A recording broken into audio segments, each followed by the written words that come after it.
तो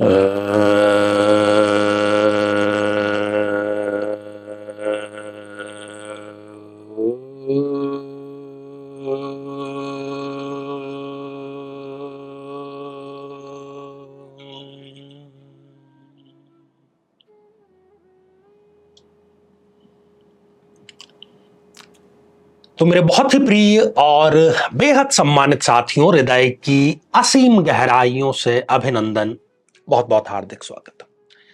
साथियों, जीवन में कभी ना कभी उम्र के किसी ना किसी पड़ाव पर हमें यह अनुभव जरूर हुआ है, हर किसी को होता है कि हमें किसी ऐसी परेशानी, किसी ऐसी समस्या, किसी ऐसे प्रश्न का उत्तर स्वप्न में मिल जाता है जिसके बारे में हम दिन भर सोचते रहते हैं। कई लोगों से उसका उत्तर हम तलाश करने का प्रयास करते हैं, हर एक खोजबीन करते हैं, लेकिन उत्तर हमें कहीं नहीं मिलता। लेकिन उस उत्तर का इशारा हमें स्वप्न में, सपने में मिल जाता है। और कौन देता है ये सपने में उत्तर? हमारा शरीर तो सोया हुआ है, दिमाग भी लगभग सोया हुआ है, सारी इंद्रियां विश्राम कर रही है। तो फिर ब्रह्मांड की जो चेतना है वो कहीं ना कहीं हमें इशारा करती है, संकेत करती है, क्योंकि वही हमारी हितैषी है, हम उसके ही अंश हैं।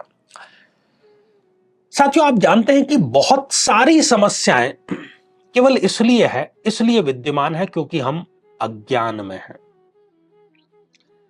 हमें कुछ ऐसी विद्याओं के बारे में पता ही नहीं है जिसका हम बहुत आसानी से प्रयोग कर सकते हैं। और आज ऐसी ही एक विलक्षण साधना के बारे में हम चर्चा करने जा रहे हैं जो सीधे हमारे अवचेतन, हमारे सबकॉन्शियस माइंड से जुड़ी हुई है। जब हम सो रहे होते हैं, निष्क्रिय होते हैं शारीरिक रूप से, लेकिन हमारी जो चेतना का स्तर है वो ब्रह्मांड की चेतना से जुड़ा हुआ होता है, तभी तो हम रिचार्ज होकर के उठते हैं। जब हम सो रहे होते हैं तब हम रिचार्ज हो रहे होते हैं। हमारा कनेक्शन सीधा उस परम शक्ति से, परम चेतना से होता है। वो हमें कुछ कहना चाहती है, कुछ इशारे देना चाहती है, कुछ समझाना चाहती है, हमें वो राह दिखाना चाहती है, मार्गदर्शन करना चाहती है। लेकिन ना तो हमें स्कूलों में ऐसी कोई पढ़ाई पढ़ाई जाती है, ना यूनिवर्सिटी में, ना कहीं और। हाँ, हमारे ग्रंथों में ऐसी बहुत सी साधनाएं जरूर है।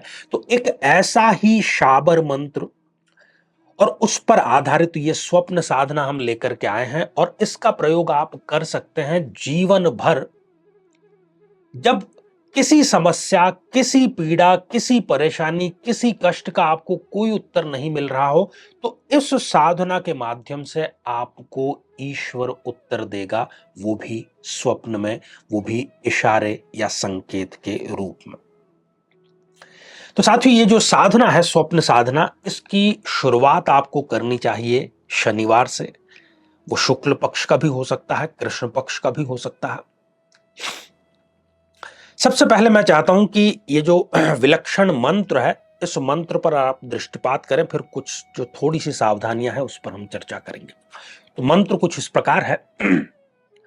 ओम नमो भद्राय चित्तकाय सिरि यारिति सिद्धि मम कार्य शुद्ध स्वप्न में दर्शाए कुरु कुरु स्वाहा। शनिवार से आपको प्रारंभ करना है। एक अभिमंत्रित, मंत्र चैतन्य युक्त और प्राण प्रतिष्ठित माला आपके पास में होनी चाहिए। और इस मंत्र का आपको दिन में 3 बार 3 माला करनी है। एक प्रातः काल ब्रह्म मुहूर्त में हो सके तो सर्वोत्तम है, एक माला उस समय करनी है।